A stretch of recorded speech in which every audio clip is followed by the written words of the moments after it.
पितरों को भोजन कैसे मिलता है? कुछ लोग यह शंका करते हैं कि श्राद्ध में समर्पित की गई वस्तुएं पितरों को कैसे मिलती है। कर्मों की भिन्नता के कारण मरने के बाद गतियां भी भिन्न भिन्न होती है। कोई देवता, कोई पितर, कोई प्रेत, कोई हाथी, कोई चींटी, कोई वृक्ष और कोई तृण बन जाता है। तब मन में यह शंका होती है कि छोटे से पिंड से या ब्राह्मण को भोजन करने से अलग अलग योनियों में पितरों को तृप्ति कैसे मिलती है। इस शंका का स्कंद पुराण में बहुत सुंदर समाधान मिलता है। एक बार राजा करंदम ने महायुगी महाकाल से पूछा, मनुष्यों द्वारा पितरों के लिए जो तर्पण या पिंडदान किया जाता है, तो वह जल, पिंड आदि तो यही रह जाता है, फिर पितरों के पास वे वस्तुएं कैसे पहुंचती हैं और कैसे पितरों को तृप्ति होती है। भगवान महाकाल ने बताया कि विश्व नियंता ने ऐसी व्यवस्था कर रखी है कि श्राद्ध की सामग्री उनके अनुरूप होकर पितरों के पास पहुंचती है। इस व्यवस्था के अधिपति हैं अग्निश्वात आदि।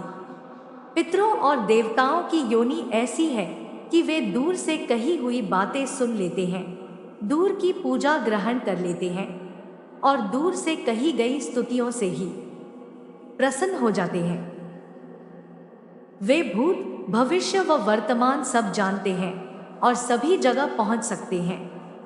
5 तन्मात्राएं, मन, बुद्धि, अहंकार और प्रकृति, इन 9 तत्वों से उनका शरीर बना होता है और इसके भीतर 10वें तत्व के रूप में साक्षात भगवान पुरुषोत्तम उसमें निवास करते हैं। इसलिए देवता और पितर गंध व रस तत्व से तृप्त होते हैं, शब्द तत्व से तृप्त रहते हैं और स्पर्श तत्व को ग्रहण करते हैं। पवित्रता से ही वे प्रसन्न होते हैं और वे वर देते हैं। पितरों का आहार है अन्न जल का सार तत्व। जैसे मनुष्यों का आहार अन्न है, पशुओं का आहार तृण है, वैसे ही पितरों का आहार अन्न का सार तत्व गंध और रस है। अतः वे अन्न व जल का सार तत्व ही ग्रहण करते हैं। शेष जो स्थूल वस्तु है वह यही रह जाती है। नाम व गोत्र के उच्चारण के साथ जो अन्न जल आदि पितरों को दिया जाता है, विश्वदेव एवं अग्निश्वात दिव्य पितर हव्य कव्य को पितरों तक पहुंचा देते हैं। यदि पितर देव योनि को प्राप्त हुए हैं तो यहाँ दिया गया अन्न उन्हें अमृत होकर प्राप्त होता है। यदि गंधर्व बन गए हैं तो वह अन्न उन्हें भोगों के रूप में प्राप्त होता है। यदि पशु योनि में है तो वह अन्न तृण के रूप में प्राप्त होता है और मनुष्य बन जाने पर भोगने योग्य तृप्तिकारक पदार्थों के रूप में प्राप्त होता है। जिस प्रकार बछड़ा झुंड में अपनी मां को ढूंढ ही लेता है, उसी प्रकार नाम, गोत्र, हृदय की भक्ति एवं काल आदि के सहारे दिए गए पदार्थों को मंत्र पितरों के पास पहुंचा देते हैं।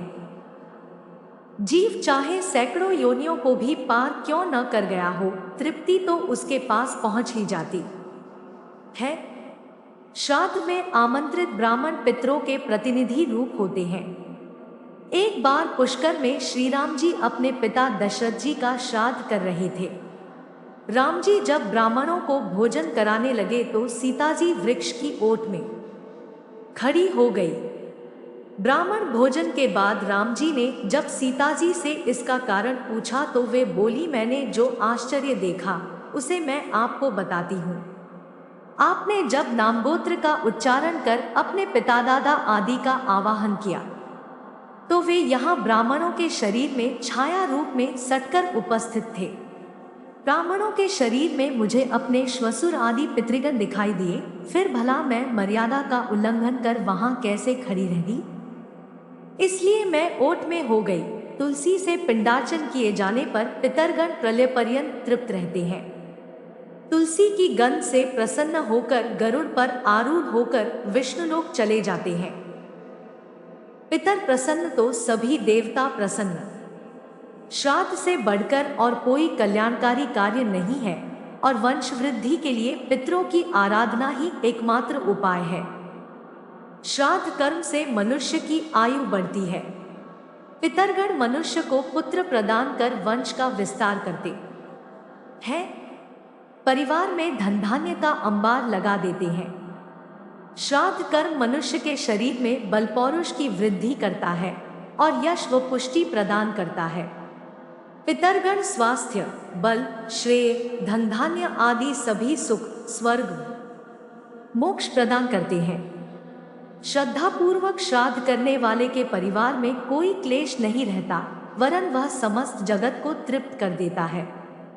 हर हर महादेव।